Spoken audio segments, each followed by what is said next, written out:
Welcome back, everybody. Another episode of TFG Tuesdays. And as you know, we have the great man, Jeremy Cameron, joining us live from Geelong. Plus, another man who dominates when he plays Geelong, Jake Riccardi, for a brand new segment, Rick's Racing Review. Boys, it's good to have you. I'll start with you, Toby. Have a look at the guns. You've got them all out. And do I see that you got Dustin Martin's colours on?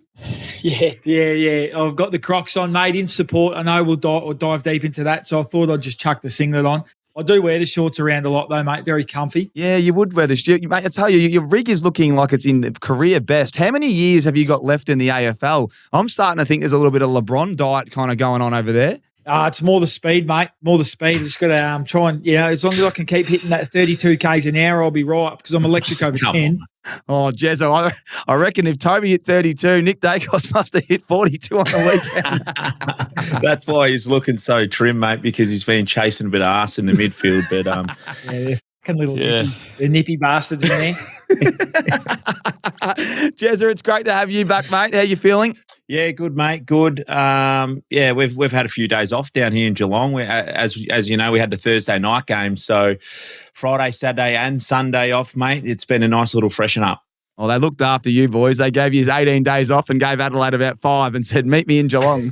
I mean, what did they expect was going to happen? Anyway, we'll get to the footy later. We've also got the main man, Jake Riccardi, joining us. Rick, we love seeing you. You're always up and about. Are you ready to go for today's pod? I am trying. I'm ready to give out a few winners and hopefully, get a few for the future in the spring into that, mate. Well, it's exciting timing, Rick, because we haven't announced this, but we'll announce it on the TFG Tuesday pod with yourself and Jezza.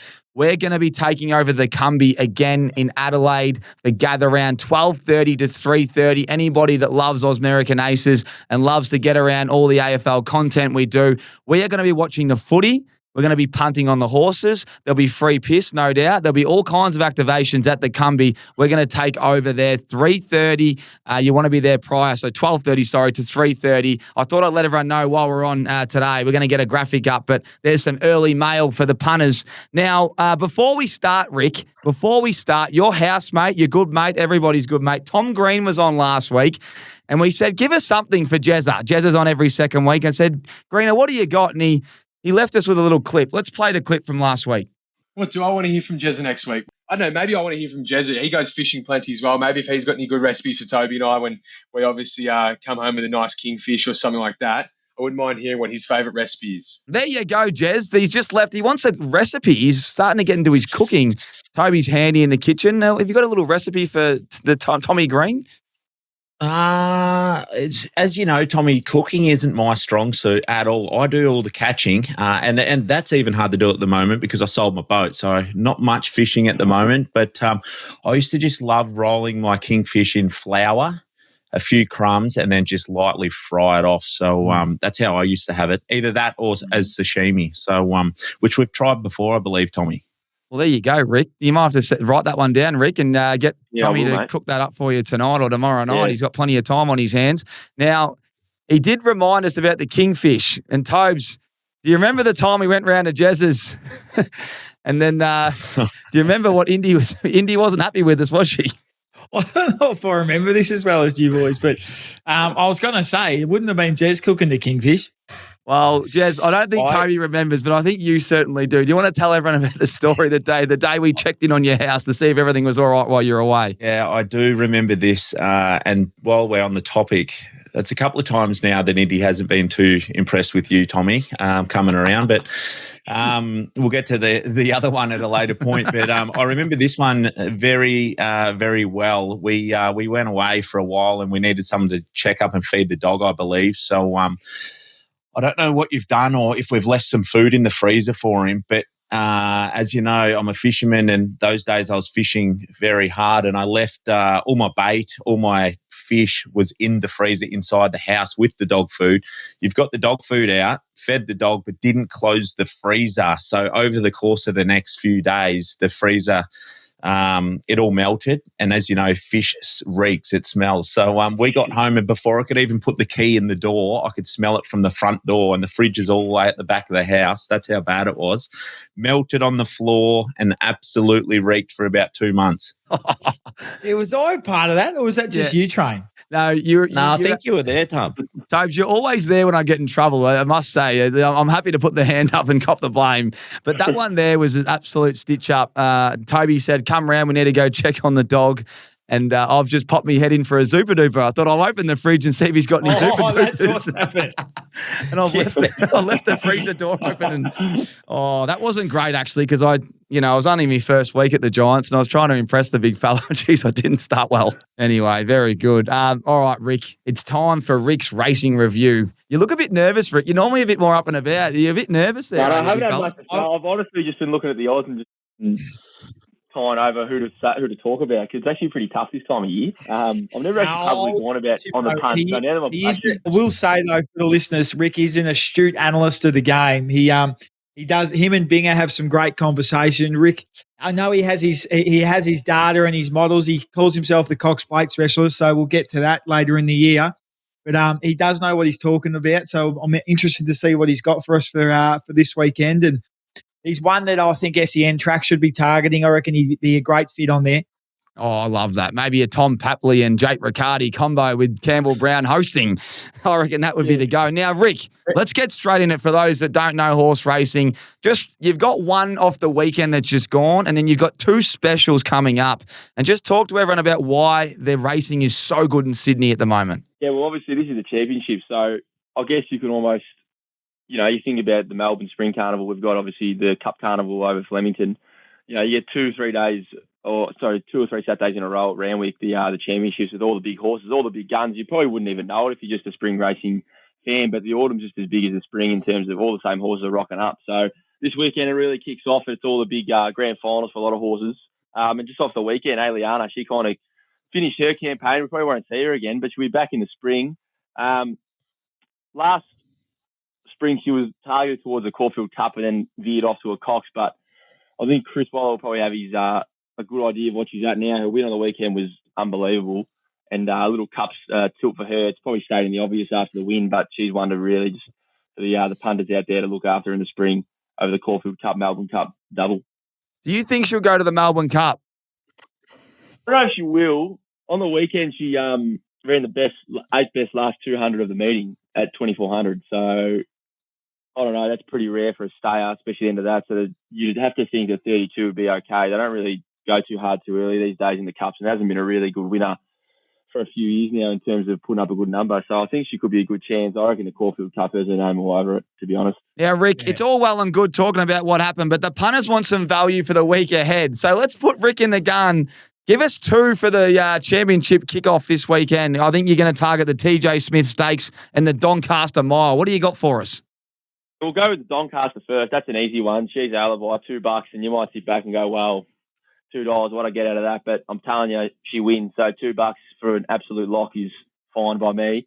That's one. And then I'd roll her into the sprint race. It's a bit tough. You've got some real guns going there. You've got 10 Tyrus at the top, who's an absolute beast of a horse. If you saw his Coolmore win, you'd know what I'm talking about. And then you've got a whole heap of others, your Giga Kick, all these types who are going. I didn't mind Overpass, $13.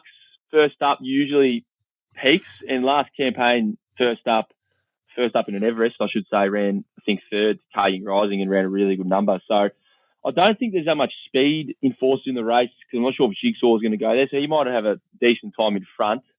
And then that leaves the other two in Jolly Star and 10 Tyrus, who are the good swoopers, depending how the race shape pans out. But Overpass in front to give a sight. Maybe, I think he's $4 a place at the moment. So if he goes there, it could be a little Overpass place into She's Alibi win.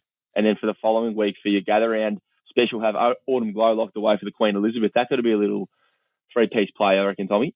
Oh, we love that, and we're gonna be punting all day at the gather round, so we can get the first 2. We'll roll, mate. You'll be running hot. Now, what about you've missed a race? You missed one of the major races on the weekend. No, he went through them. No, he missed the Scumbag handicap BM70, where Zac Butters has just pipped Toby on the line and the first player to be fined $50,000. You're done, Tubbs. You're not in front anymore. No, he got me to 50, so well done to him. You got the hard word from the wife. Yeah, I did. Well, no, that was suspensions. Oh, it's both. I'd like to think the suspensions are done, but how many weeks has Zach got? That'd be a nice little comparison. But he's got another 10 years ahead of him, and a big contract coming, so he's got no issues. I love what you said, Jezza, in the WhatsApp. You said 31 sanctions, cry face. It's not that bad though when you break it down. It was only one every 8 games. 7 games you're pretty good. One every 8.5 games. So, you're going to be up for a fine. It's good going. When you look at it like that, it's not the end of the world. It's not the end of the world at all. 50K, I think the NBA, that's one fine. But it's a good effort. And as you said, Zac Butters, congratulations. Tobes, you reckon you can get him on the pod next week? I was just thinking wouldn't that be a good idea? Yeah, I'm going to reach out to him. I think we got to do something about this. So I might propose something to him. Maybe the next person to get a fine. So I think he's a Darley boy and my local club's Ashburton. So if I was to get the next fine, I'd have to donate $2,500 to Darley, and then we'll maybe try and get a few of our sponsors to match it. And so one of the local footy clubs is getting $10,000, whoever gets the next one. So you want him to get fined? Yeah, and then Ashburton gets the prize. So when do the Power play the Giants? Because that would be a really interesting game. Not anytime soon, I don't think. Well, stay tuned for that, everyone. Now, Rick, great start, mate. Don't go anywhere. This is one of our favourite segments here. The news is just brewing everywhere, and there's no better place to brew it than Inglewood Coffee Roasters. They are the best brewers in town. And we're going to start off with a bit of general brewing segments. The Little Master returned on the weekend, boys. Did you catch him in action, and what did you think? I think one of the players dumped him on his backside. Was there a little bit of acting in that, or do you think that was just a bit of feisty play there from the local punter? Jez, you any chance of taking him for a run? He's not in the sharpest. Yeah, he has been in better nick, hasn't he? He has been. That was sort of the first thing I thought of as well, but I bet you can still kick it all right. Mate, he did get shirt fronted in the footage I saw. Yeah, that was stiff. You'd be flat. You'd be so flat with that. It's just, I don't know, how old would he be now? Would he be 40? One thing I do know about the Little Master, he doesn't do anything that doesn't have a little bit of cash attached to it. So he might have taken an empty duffel bag down there and returned with a full one, I think. Doesn't need a bloke tagging him in the forward pocket. It's just let him get to work, get the crowd going. I would have thought there was a bit of a gentleman's agreement pre-game, but obviously that bloke didn't get the memo. Speaking of the empty duffel bag, how much cash do you think Ladders is paying Dustin Martin to come out of retirement and play his first game for the Crocs, Tobes? Well, I know the answer to that, and I won't reveal it because I don't think I'm supposed to know. But I'll say no more. That's good going. Were you impressed by the number? It's a good number. They got to sell some beers, that's for sure. Oh, they'll certainly sell some beers. It's quite ironic, actually, that we had the great man on last week talking about him filtering through some dirt on you, and then that announcement come out. So make sure you get down and watch Dusty Martin return for the Port Douglas Crocs. Do you reckon you could see yourself playing with each other at the Crocs or another club in 10 years' time? I don't know if my frame will hold up. Especially when you get back, if you're going back to the country somewhere, they used to absolutely snipe you back in the day. I remember when I was first started playing football, I sat on this guy's head and took one of my favourite marks. And he, as I was getting up off the ground, he said to me, "If you ever do that again, I will kill you." He looked me straight in the eyes. I've never forgotten it. I have seen him since though, but I've never forgotten that. So same thing might happen if I head back there, but I'd love to play next to Tub again. How old were you then, Jez, and where were you playing? That's unbelievable. I was playing for Dartmoor. So, back in the Dartmoor days. So I would have been about 14, 15. So right at the start of the career. And I was a toothpick. That's unbelievable. So you sat on his head. That's real old school footy, isn't it? That's what they reckon the old days used to be like. We'll get up to Port Douglas for a game, I reckon, in the middle of winter. And it's the best place in Australia. So we'll get that done 5 years' time. Attach it to a bit of spear fishing afterwards, I reckon. Yeah, definitely. Lock that in. And then get Ricker and Tommy Green to cook up some kingfish. Now, Rick, while you're here, Kylie Minogue has been officially announced for the grand final entertainment. Rick, kick it off. What is your favourite song of Kylie Minogue's? Mate, I wouldn't even know. I actually wouldn't. This is embarrassing. I've not got any idea of what any of her songs. I know she's a gun, but I couldn't. You know her songs. You would know them. What about you, Tobes? Locomotion, I reckon. She's a good Camberwell High girl, Kylie. Did you know that? No, I didn't know that. There you go. Interesting fun fact.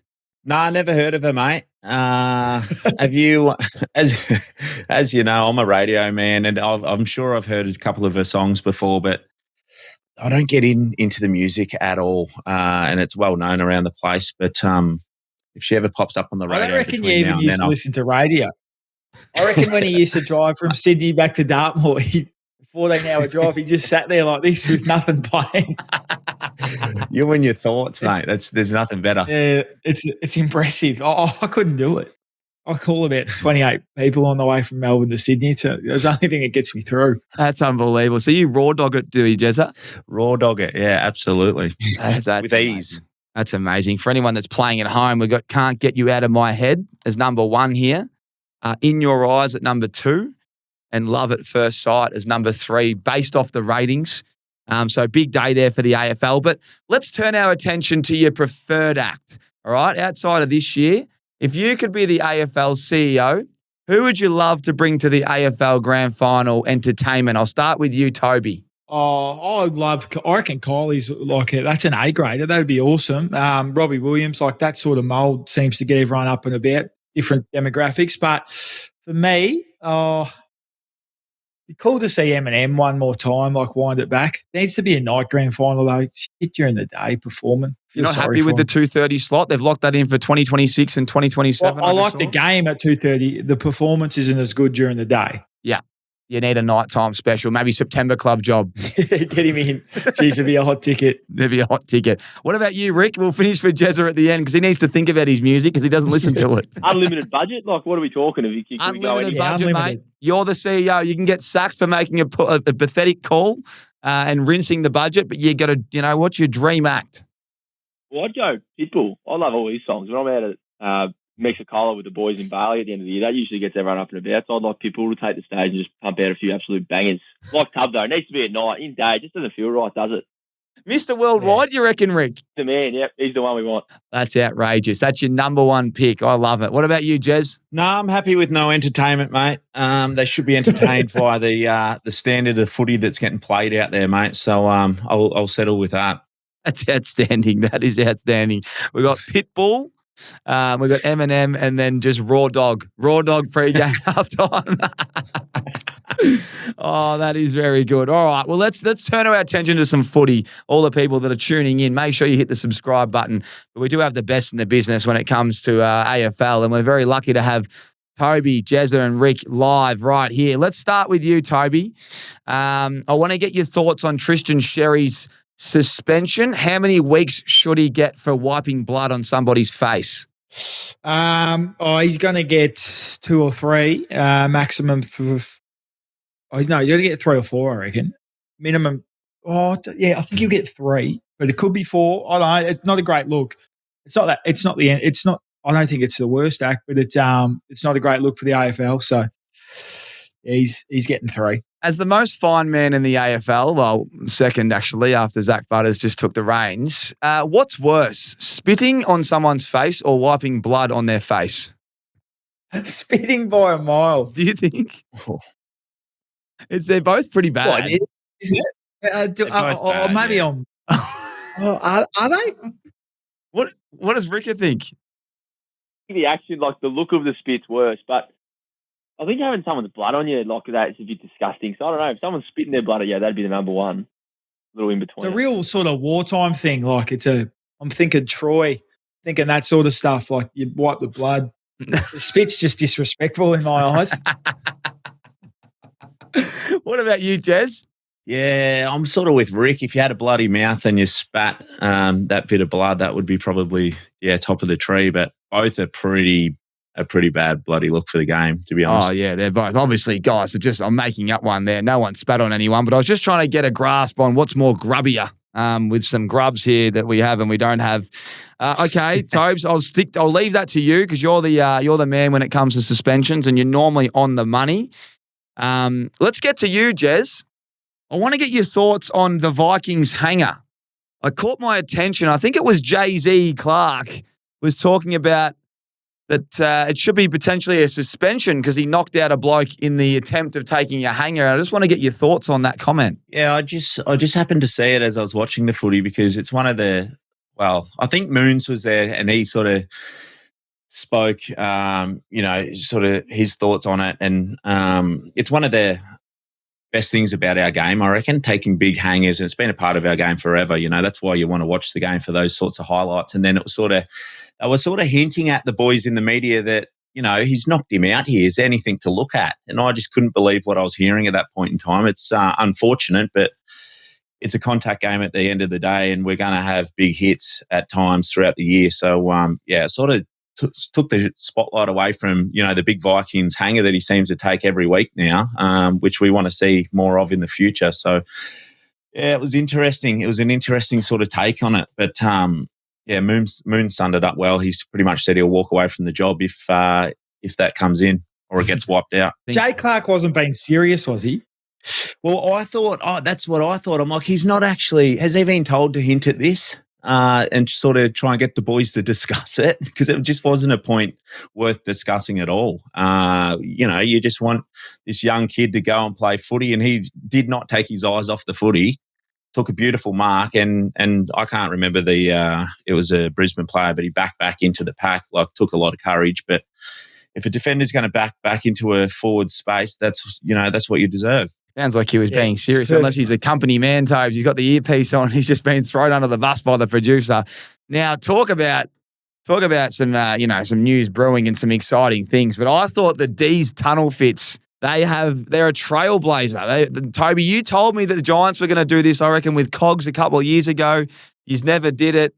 And I think Maxie Gore and the boys said, let's roll it out against the Blues. And let's go down by 43 points just before the half and just have a miracle comeback and let everyone know that this is the future. Boys, I want your thoughts on tunnel fits. I'll start with you, Ricker. What do you think? I like it. I like it a lot. I reckon they could have definitely tapped into something over gather round coming up and just said, righto, we're going to do it once only, get your fit together. Because I think the daunting part for blokes would be having something to do every week and finding a new kid here and there. Whereas if they gave us just one crack at it over gather round and something special to do, would have been great. So I loved it. I thought CJ's walk-in was awesome. What about you, Skip? Tobes, can you get this going for gather round? No, well, I've got so it's a good discussion. I actually brought it up at I think I brought it up at the captain's dinner maybe because it opens a whole new door for players and commercial opportunities. Like players like me and Jez, we don't really care. Like we're not going to wear the coolest clothes, but Rick is into his fashion, and a lot of those young boys would really love it. But you get a real big kickback from the clubs because your club polos have your sponsors and your branding on it. But what I was saying is that because they're just so boring at the moment, players were walking in off the bus and in their club polos, they don't really show it on TV. But if every player is wearing a kit and then you get a lot of guys who put a lot of effort into it, and some of those Melbourne kits were awesome, then it actually becomes a bit of a package for Channel 7 or Fox Footy to show pre-game, and it generates some interest. And then off the back of that, you got all these clothing labels sort of offering deals or clothes to players, and it becomes a bit of a commercial opportunity. Whereas at the moment, it's just boring and stale. And then you're seeing what the response was for the Melbourne game. So I can understand why the clubs kick back, but I just think it's something that it's probably going to be part of the game in 1 to 2 years. I reckon if we if that's what you want to do, and it sort of it adds to the game a little bit, adds to the Channel 7 and Fox Footy's production. Really well said, Skip, and I couldn't agree more. And you can also get the brands that are on the jerseys or your polos right where you're walking in, so they're in every shot, but they're not on the players because they're not wearing their fits. Tobes, can you get this going? Can you, as a skipper, can you walk in Dave Matthews, Kingers? We want to spice it up for gather round. Well, I reckon I did have this discussion with Kingers, and I think he sort of said that we get this much money, 500 million or $5 million donated a year from corporate sponsors or like Toyo Tires or people like that. Harvey Norman, he goes it's sort of diminishing what they do. I said, well, no one really cares what you wear pre-game. No, it's not part of the TV at the moment. It's no one looks at you. But if you're wearing clothes and it adds a bit of personality, then it becomes a thing. At the moment, it's just boring. It's not part of the TV production. So, King is really open to that sort of stuff, and it's not something he'd really care either way. But he's sort of doing the right thing by the club. So, it's something I reckon it'll be just part of the AFL in 1 to 2 years' time. I reckon. I love it. Maybe we'll get Dave Matthews on next week and we'll get him to break it down if Butters can't make it. Now, Jez, you're a plain and simple man. Yeti, Asics, Aces hoodie. What would you be rolling in on Easter Monday this week if it was casual close day? Basically what you just summed up, mate. I rotate about I pretty much wear the same pair of shorts all week, black pair of shorts, Asics socks, and rotate about 4 to 5 T-shirts through the 7 days. So whatever's on the top of the pile, I grab, mate. That's about it. So I couldn't care less. But I did watch and see the Melbourne boys roll in, and I thought about it half time that, boy, oh boy, they might never do this again after the way they were playing. But they definitely turned that around. So, it brings a lot of personality out in a lot of players, and that's good for the game. But myself, I couldn't care less. Would you wear the Crocs, Jez, just getting out of the car?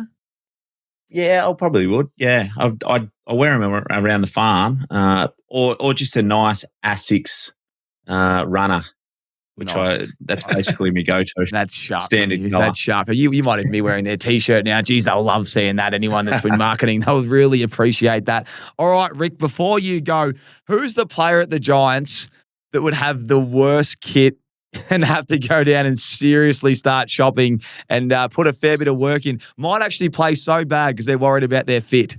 You got Greener, who has a crack, and I think sometimes lands in the wrong area. He'll wear something that's a little bit, but at least he's having a go. That's one thing. He's having a crack to look all right. I'm trying to think, Tub, who else? Who walks in just kind of looking a bit messy, a bit scrappy? I just sort of wear the athletic gear.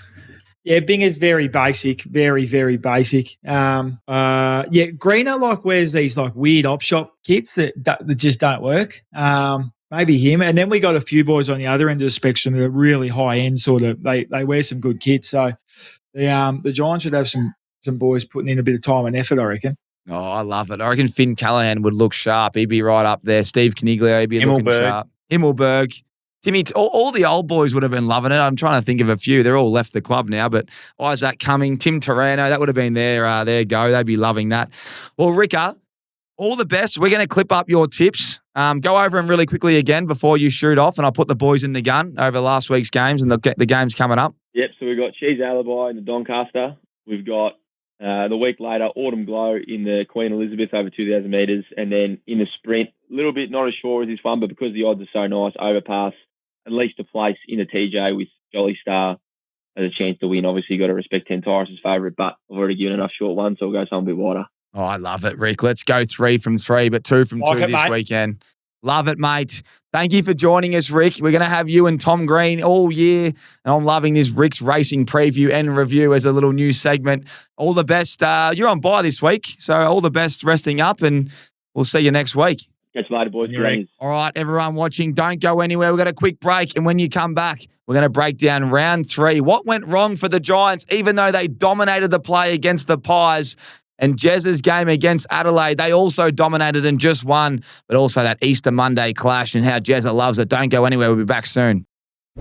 Everybody knows Nick Dacos dominates the MCG, but did you know his brother Josh had the ball on a string against the Lions in 2025? AFL stats are everywhere, but the stats that actually matter, those are harder to find. StatMate breaks down every player by ground, teammate and opponent, so you see what others miss. Disposals, goals, fantasy points, build it the way you want, plus hot stats served up fresh every round. Download StatMate for free today, your best mate for AFL stats. Welcome back, everyone. TFG Tuesdays with Jezza and Toby. Thanks for that, Burn. Boys, now it's time to really lock in, talk footy, all the footy fans that tune in for this podcast for yourselves. They want to know what's going on, and I think we'll start with you, Jezza. That game against Adelaide, it was a unique game, but there's something about that, just that home crowd advantage. You just don't lose.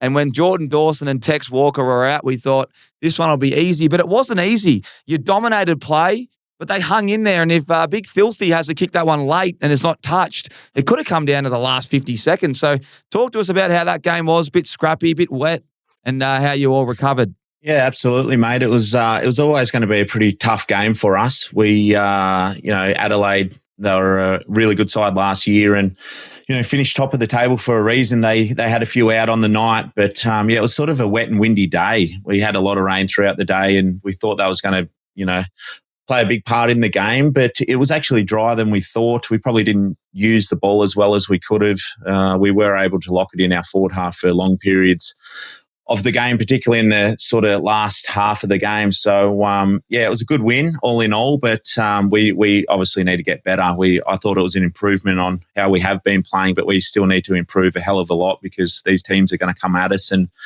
you don't always play at home. So, the Crows is a good tick. It's a big tick, but plenty of improvement to come. You just seem to find a way to win no matter if you're up or you're down. In a close match, you just always scrap out a win. How much time do you guys put into clock management, game scenario stuff? You're such a relaxed kind of club from the outside looking in, but clearly the education for the game is really high and you seem to just close out the close ones. Is that something that you feel like you do more of at the Cats than you did at the Giants if you're going to compare your two clubs? Yes and no. At times we sort of do dial in on that sort of stuff a little bit. And I guess, some teams like the Crows, it's probably going to be a bit of an arm wrestle and it's going to be a tight game. So you sort of touch on it throughout the week. And it's lucky we've got a lot of experienced players that you can sort of lean on and you can go to throughout the game. And it's sort of, it falls back on us players to read the game, see how it's going and organise that out there on the field at any given time. And, there's a lot of different scenarios that pop up. They were rolling backs forward and sort of we had to equalise there late. And, I ended up playing on a wing and then playing at full back because their wing is in the goal square. And there's a lot of moving parts that go into it. It's not as easy as just, going to a certain style of game plan and locking in on it because they could throw anything at you. So as we saw, it went down to the wire and, they had a chance to sort of even it right up with a few seconds to go. But we were lucky enough to, it was only a point and not a major. But,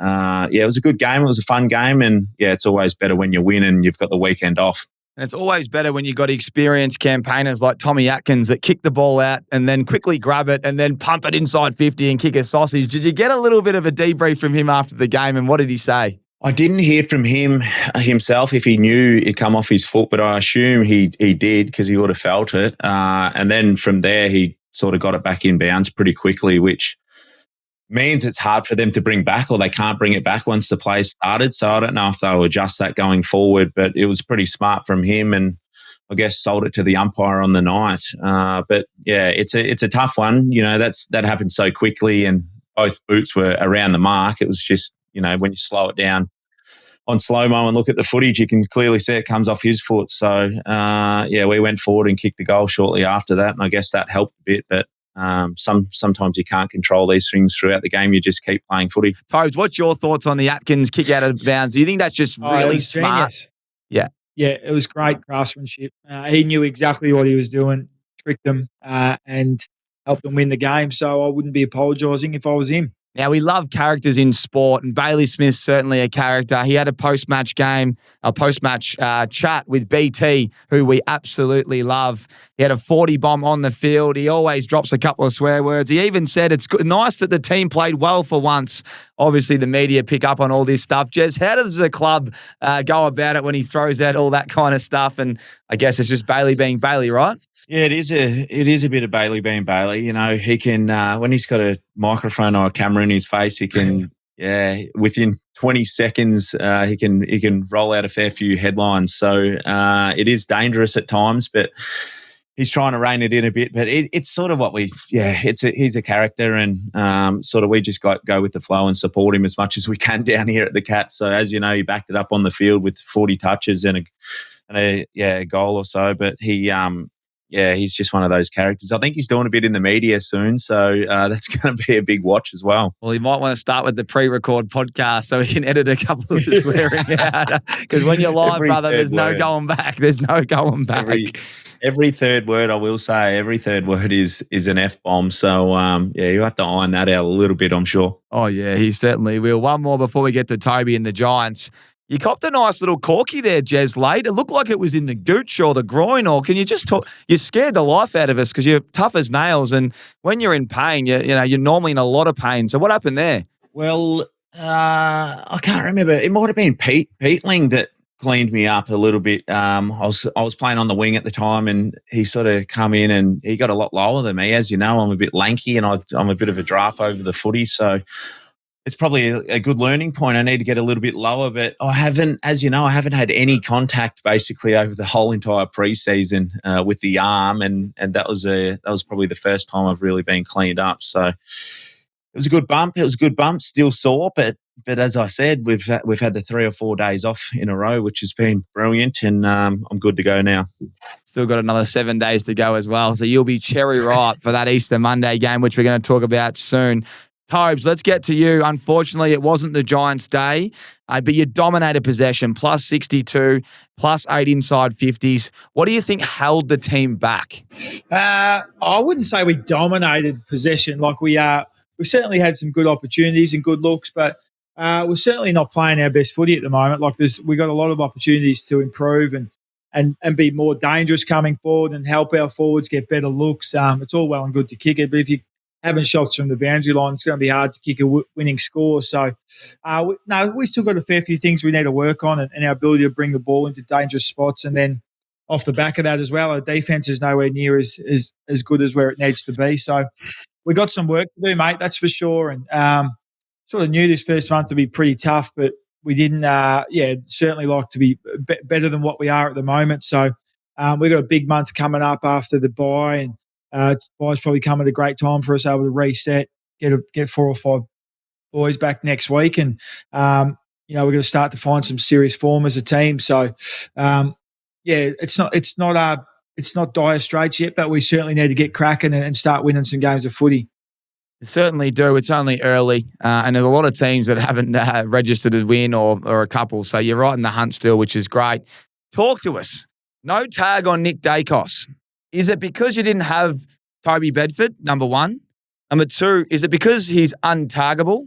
Or 3, is it just not the Giants' way? You got a system that you play and you play it that way, and if you play it the right way, you win.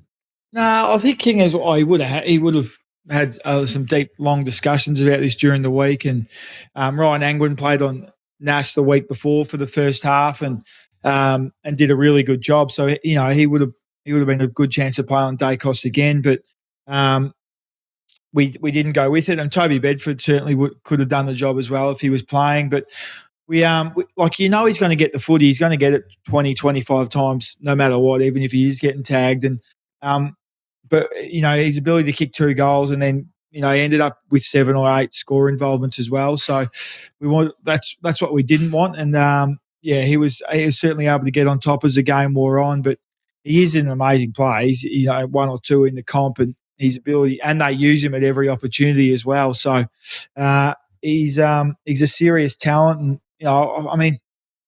wouldn't say like he would have had 9 or 10 in the first quarter, but like they felt like it wasn't really cutting us up or damaging us. But I guess accumulation, and then when he kicks a couple of goals, that certainly does. So it's something we could get better as a midfield, and being able to deal with that, and then go from there, because there's plenty of good superstar midfielders in the comp, but he's right up there. So it's on the midfield, and then the guys around him as much as anyone. But it's an interesting discussion, I guess, for coaches, but as players probably need to be a bit better as well. I've been involved in a lot of team defence meetings, boys, so I'm just going to put my team defence hat on. I thought a lot of happy handballs from the Giants on the weekend, a lot of loopy ones. We used to love a handball. We thought when they handball, you come forward and you all come forward and pressure.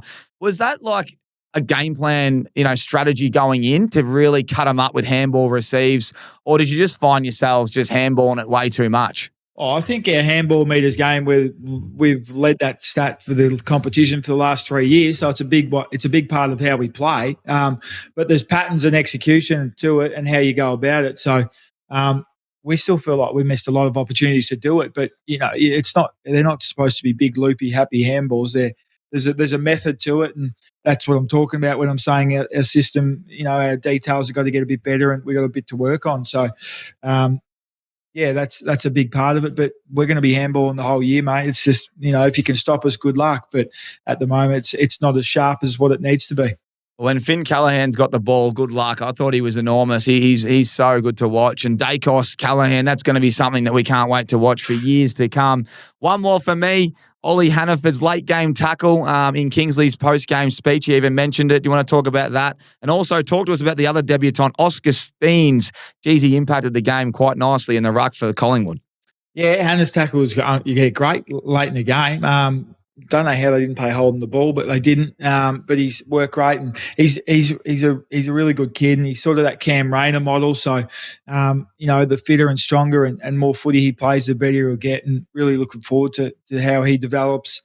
And then Steen in the ruck, he's obviously one of that centre bounce rule change. It's I don't know how many years he's been around, but that was obviously his first game. So he's a serious talent at centre bounce ruck work. Like he gets up nice and high and can hit both hands. So be interesting to see what Collingwood do going forward with, Darcy Cameron's obviously a star, so but not as good at centre bounce as what Steen is. And you got players like that, it's going to become a weapon with this new rule. So, it's an interesting part of footy, I guess. It is an interesting one. I was thinking about that recruiting. It's that centre square bounce. You'd think they're going to have to start targeting some basketballers that just dominate their vertical leap and can just put it on a platter for centre square bounce. It sounds like the ruck this new rule has really cooked a few of them, would you think? Well, yeah. I mean, if you can jump and you're athletic and got good timing, you're a huge threat in centre bounce. So, and centre bounce it's a big part of the game now. Like you can kick 4 or 5 goals really quickly, and centre bounce has got a lot to do with that. So, it's really interesting. I mean, if this rule stays, which I imagine they're not going to change it, for the next 5 years. Like once it's in, it's in. So, it probably changes the way certain rucks are viewed around the competition and gives guys opportunities like this Steen or other guys around the comp. We got Leclerc who can jump higher than anyone. So maybe like when he gets back into the team, he has a look at it. Like it's really interesting. All right, enough about last week. Let's look ahead to what is going to be a blockbuster game between the old-time rivals, the Hawks, coming off an 18-day break, may I add, against the Cats. But we know our man Jezza loves to light it up against the Hawks. Jez, are you looking forward to Easter Monday? And what's the preparation like on a Monday? It must be a more unique time slot. Yeah, it's certainly a strange one. It's one I've had to get used to since coming down to Geelong. It's always a big break because, it's the last game and you sort of sit around all weekend. Easter with the family, it's big. Quite often you have people stay. So mum and dad normally come down, bring the caravan. It's but you got to sort of keep it all in check because your game's still on the Monday. Even going in and training, captain's runs on a Sunday, which is a bit unusual as well. It's a big adjustment, but once the game rolls around, mate, it's incredible. It's a big one. It's, quite often 80, 85,000 at the G. Everyone's sort of, come back from their holidays or just, sort of base their whole holiday around that game and they lock in for it and try and go every year. So, it's a big one. And we've had some good results since I've been down here at Geelong, but we know that they're a pretty good team at the moment and only getting better as well. So it's going to be a big task. We can't wait to watch. I mean, having football on a Thursday, Friday, Saturday, Sunday, and a Monday as just a bloke on the couch, there's nothing better. Talk to me about your favourite memories of this famous rivalry. Toby, you included. As someone that's watched a lot of the games, Jezza, you've played in a fair few. What's been your favourite moment so far? Well, the one I always get reminded about is when I ran into the umpire. So I remember it pretty clearly. Brad Close, it was late in the last quarter. The game was done. It was done and finished, and he kicked the ball over the top and I kicked my either 6th or 7th, and I just started celebrating far too hard and run into the boundary umpire that was, near the point post, and I split him open and picked him up and he was bleeding out of his nose, and I thought, shit, I might be in a bit of trouble here because you're normally not allowed to hit, an umpire. But, I got away with that one. Luckily, he was okay. But since that day, everyone reminds me about it. Did you hurt yourself on that play? Because I watched the replay before this show. You had a massive game, mate. You kicked 7 just to make sure. I heard you say 6 or 7, very cheeky. But you kicked 7 and you smoked that umpire. Did you actually hurt yourself because you were too busy picking him up? I remember sort of putting it on a bit that I was a bit sore because I was more worried about him and how it would look. You know what I mean? Because you can't touch an umpire, and I've just absolutely – I thought I might have hit the fence or the post, or initially was in shock because I had no idea what happened. But when I looked down and saw it was the umpire, it was it was interesting. I sort of acted like I got a bit of a corky as well, but I was fine. He was bleeding. Saw him the next week. He had our game again, and we made up for it. But he hasn't given me too many frees since. Oh, that's a bit stiff. I thought you were very caring. As I said, I watched the replay. I've got the photo right here. You were staring at the cheer squad, giving him one of these little finger points, really feeling yourself after your seventh. I think you won by about 80 points, and then bang. That's a great moment. What about Baz throwing the footy in someone's face? Can we expect something like that this week? Yeah, probably. I haven't asked him, but he'd have something up his sleeve. That sort of, it just adds to the theatre of it all. I remember that in the game. I was on the bench and, it sort of just gets the crowd into it, and they were booing him every touch after that. He had a heap of it, and, you're never quite sure what he's going to do, but as long as he's getting, 40 touches of the pill, it doesn't worry me too much. Well, our good friends here at StatMate, they've also let us know there's one man you need to stop on the weekend, and it's Jack Gunston. He's kicked 4+ goals in his last 5 games at the G. How are the Cats going to stop his influence, Jez? Well, firstly, probably just not let it get down that end. That'd be a good start. Just make sure it keeps going our way. But yeah, we've seen him play an interesting role to start the season and do it really well by kicking, 4 or 5 goals each week. And that's sort of by disconnecting by a long way. It's been talked about a fair bit already throughout the media, but he sits at times 100 metres away from the ball and just stays deep within the 50 and sort of doesn't really get outside of it. So, it might add 2 or 3 more years to the career, Toby, if we could sort of do that in a year or two. It's interesting because I reckon the hardest thing is, like, what do you do as the defender? Do you go and sit 15 metres in front of him, but then you're sort of in no man's land anyway? You're better off sort of staying right beside him, or do you go 50 metres away from him and try and get your hands on the footy? It's something we're going to have to think about, but we see danger do it as well for us. So, we'll try and throw a few punches as well.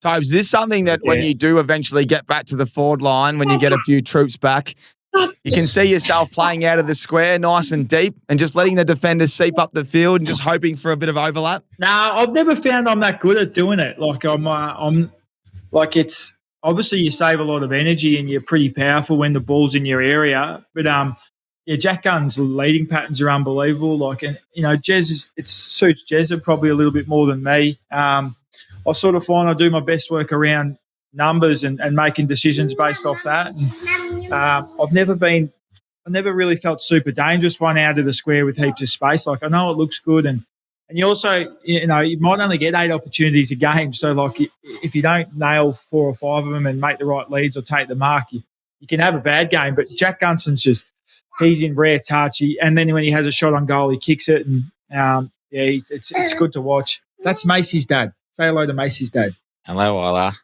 Hey. I'll just have Where is dinner. Macy? Should be running the muck out the back. Well, all the best this week, Jez. Toby, you're on bye. We've got our Rumour Has It segment. It's Easter. Obviously, you both got gorgeous girls. You're going to be putting on a clinic as the for Easter. What's planned? I'm single parenting. George is off to Japan, just floating about, buying clothes. So. He's giving you a look. She won't like He that. got the look. I know the look that She's he's got. so angry. She got the nervous look. She's No, nervous. she deserved it. She's done everything for the last 2 years. So she's off to Japan, and Mum's coming up to chop me out. So and Eddie's coming up, I think, as well. So we'll be very low key, mate. Isla sort of half knows what's going on now with the Easter Bunny. So do you want to see the Easter Bunny? Yeah, that'd be cool. It'd be great fun. So looking forward to it. Do you want to see the Easter Bunny? Yeah, we'll see the Easter Bunny. Yeah, that's it, mate. Pretty cruisy. I'll watch Jez on Monday. That'll be great. Yeah, that will be good. What about you, Jez? We I'll hide a few eggs around the farm, mate. I remember last year, Macy wasn't really into it. but I hid a heap of eggs and then went back out just to find out that the dog had eaten most of them, mate. And dogs aren't allowed to eat chocolate, but he's still with us, thankfully. But I'll have to make sure I put him up in the tree this time, a little bit higher out of his reach. But yeah, a bit of fun with the family. I think the Griffins, Ryan Griffin and his family are coming over. They've actually already dropped their caravan off, so it's out the back here, and they're just going to set up camp and light a fire and take it pretty easy. You know, a relaxed weekend, but at the same time, yeah, got to sharpen the sword and get ready to, you know, for a massive game on the Monday. Well said, boys. Well said. I've got the rumour has it segment. Do we have a rumour for each other, or are you going to be nice because it's Easter? No, well, I know I've sort of heard that Big Leroy's coming down just to help Jez sort of get that farm maintained, because he's still sort of learning the ropes and just calls Leroy whenever he needs a hand. So that's what I'm hearing. He's making his way down for Easter, and Jez might make sure he stays an extra couple of days so his sheep don't die. Oh, there you go, Jez. Mate, we called it on the weekend. So he come a week early, but he is he's a big hands-on man. He's taught me a fair bit. I've tried to listen, but I wish I listened a lot more when I was, 15, 16, 17 before I moved out of home. But, he does help out a lot, especially when I'm still on the one arm. It's given me a bit of grief still, boys, the sore arm. But, I've been light on the farm jobs. Is it still weak, is it? Like, is it still not back to full strength? Yeah, it's more a strength thing now, I think, than the actual break. But yeah, it's sort of it was a bit sore on the weekend playing. It's a bit sore during the week, but also it doesn't hold me back much when you're out there. You just sort of you get in the mindset where you're humming around and attacking the footy anyway. So it's not too bad. It's a work in progress. I'll say that much. Love it. Well, Jez, are you going to play nice? Or you got a little rumour on our man TFG? I was going to bring up something around the Zac Butters, but I sort of touched on it earlier with Georgia getting in your ear saying no more fines. But rumour has it that she absolutely runs the show at home. Yeah, well, she does with most things. It's amazing how Toby is at home versus how he is on the footy field. It's just they should. I know he's done a few docos, Jezza, but they need to get another doco. The real. I've known Toads for a long, long time as well. There you go, Jezza playing nice on Easter. Boys, favourite Easter egg as we close? Yeah, I'm a massive crunchy. I'm a crunchy man. Cadbury crunchy. That's unbelievable by you. And the small eggs, the real small ones. Yeah, the small hollow ones. Oh, you mean the small thick ones? Yeah, the small thick ones. Yeah. And the crunchy variety. That's my go-to. Nice. Tobes, you're more of a Humpty Dumpty kind of man. Probably. I like those Lindt ones, those gold ones you're seeing at the supermarkets at the moment. They're pretty sharp, the Lindt. They do a good piece of chocolate. There you go. There'll be plenty of them getting around. I love a hot cross bun though, mate, to be honest. That's more me. Hot cross buns are... I really go hard this weekend. It's the one weekend of the year I eat them. I do remember living with you. You used to have them for breakfast and also after training. Just for the week only, though. You treat yourself for the week and then no more. It's like a real Easter festive man you are. Boy, it's been a great show. Happy Easter to everybody that's tuned in. Jez, it's great to have you back. It's exciting. It's annoying that Tobes is not playing this week, but it's all eyes on you, Jez. We're going to make sure that we're all getting around you. And then, Tobes, are we going to jump on Monday night next week? Do you want to keep it at business as usual? Yeah, we'll be on straight after Jez's game. There you go, Jez. Straight after your game. We might FaceTime in the rooms if he gets a win. Yeah, that's actually not a bad idea, Jez. FaceTime if you get the win. Yeah, that sounds that'll be good. I'll be happy to do that because it'll be a good win. Oh, I love it. There you go. We got a big show next week. Zac Butters joining us to talk about the most fines ever in the AFL. We're going to have him say yes. Rick, he'll be joining us. Rick's racing preview. We've got gather round plans, and we're going to have Jezza live from the rooms if the Cats win. After hopefully he kicks another 7 and has 22 against the Hawks. All right. Thank you so much to everybody that tunes in. Thank you to Statmate, Inglewood Coffee Roasters, and everyone that watches and listens to this podcast. We'll see you same time next week.